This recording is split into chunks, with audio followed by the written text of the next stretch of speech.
I believe, and have said many times, that I believe that hybrid work is going to be the predominant way of work, which is some in the office and then some remote. And there's even another derivative of this that I'm going to cover later in the program. But signs that offices aren't going to be extinct, and I don't know if this is true, but this is an article. We got two articles I'm going to source here. I don't know what the first one is. The second one's a New York Times article, but let's see. I want to start with this one from the New York Times. Big tech is betting that offices are still the future. Big tech companies like Meta and Google were among the first to announce during the pandemic they'd allow employees to work from home, and they extended it. Now they're trying to get people back in. In January, 48% of people in computer and math fields and 35% of those in architecture and engineering said they'd work from home at some point. Big tech executives say that office expansions are to be expected and that modernizing buildings will probably be spaces for people to collaborate rather than stare at screens. So you're now getting a little bit of a glimpse into the future. So these reporters are going asking, why are you expanding your offices? Just to give you an idea, Meta, the parent company of Facebook, leased 730,000 square feet of space in Midtown Manhattan and has added space in Silicon Valley, Austin, Boston, Chicago, and Bellevue, Washington. Why the offices? Well, what they're saying is we're not going to make everybody come back in and sit in a cube, but we are going to create more collaborative workspaces. Okay, more on that in just a second. Google said early last year they would spend $7 billion on new and expanded offices around the country, including $2.1 billion to buy a Manhattan office building by the Hudson River, and then continued growth in Atlanta, Silicon Valley, Boulder, Colorado, Durham, North Carolina, and Pittsburgh. Google also said in January they'd spend $1 billion on a London office building. So, no company's perfect. But I read this, and these people aren't stupid. You can say what you want to about Google execs and Mark Zuckerberg and whatever you like or dislike about him. But these guys and gals leading these companies, they're smart. Okay? We're talking two of the biggest companies in the world. They're not idiots. They're always evolving, trying to figure stuff out.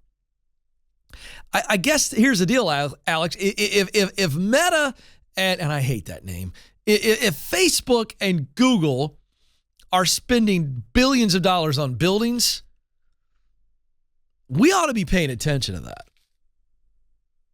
And the little clue that I think is interesting as it relates to you, the remote worker who you don't want to come back in, and that's largely who I'm speaking to here, and everybody else. But I think they're going to make these spaces more collaborative in nature, and it's less about you being in all the time. I still think the hybrid model is going to be dominating, but I think they're going to try to create more collaborative, more relational spaces. Why do I think that?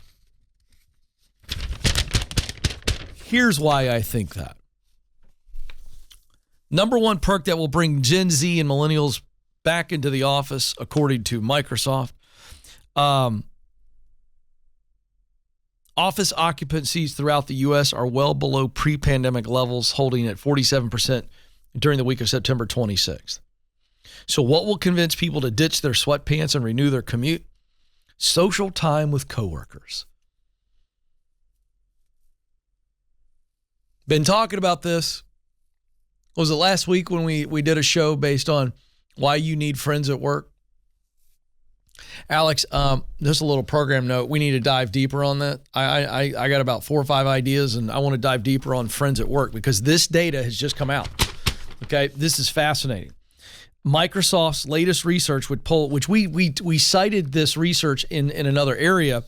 Okay, and it was about paranoia and all this kind of stuff. I've talked a little bit about it. I'm talking more about it today. The latest research from Microsoft said full-time employees across the globe, they gave answers as to what would motivate them to come back. Social connection was the clear winner above work setup, which would be where you work, how you work, collaboration, and other reasons to come back to the office. 84% of employees said they would be motivated to go into the office if they could socialize with their coworkers, while more than 70% of employees said they would go to the office more frequently if they knew their work friends or direct team members would be there. Hey, we're all still a bunch of high schoolers. That's what it boils down to. You going to the game Friday night? Yeah. What are you going to do? I don't know. We'll see you under the bleachers. We are creatures who long to belong.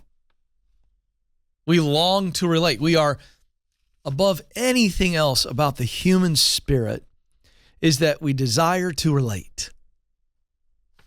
And that's why this is so, in some ways this is really refreshing, but it's not surprising. But the reason that it's so refreshing is it's led by Gen Z and millennials.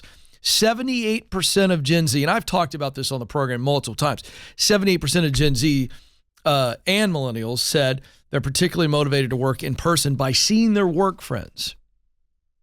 So you take away relationships and collaboration,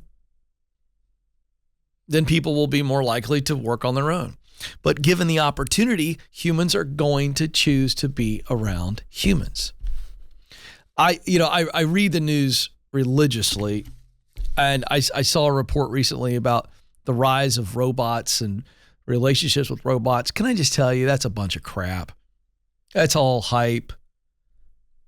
There are some really lonely, pathetic people who want to relate with a robot, and I'm sad for them, and they need help. I'm not making fun of them. They need help. But we humans like to be around humans, and that ain't going to change. I don't care what kind of robot you have. So what do we take away from this? If you are a worker who longs to be around other people, and yet you also really love your remote situation, if you don't want to go back into the office, I understand that. But I got this question on Instagram 2 days ago. And it was like, hey, I really love my remote work. I work for myself, but I love being around people, and I'm tremendously lonely. What do I do? And I said, then you need to schedule some people time in your day. And I mean schedule people time. Coffees every morning, if that's what it takes, or lunches every day with somebody new, learn something, help somebody, connect with people. But if you do need to be around people, then you need to embrace this. And leaders, here's the takeaway for you. You want to attract and recruit young talent? Put them in the same building together, let them have some fun, and let them create.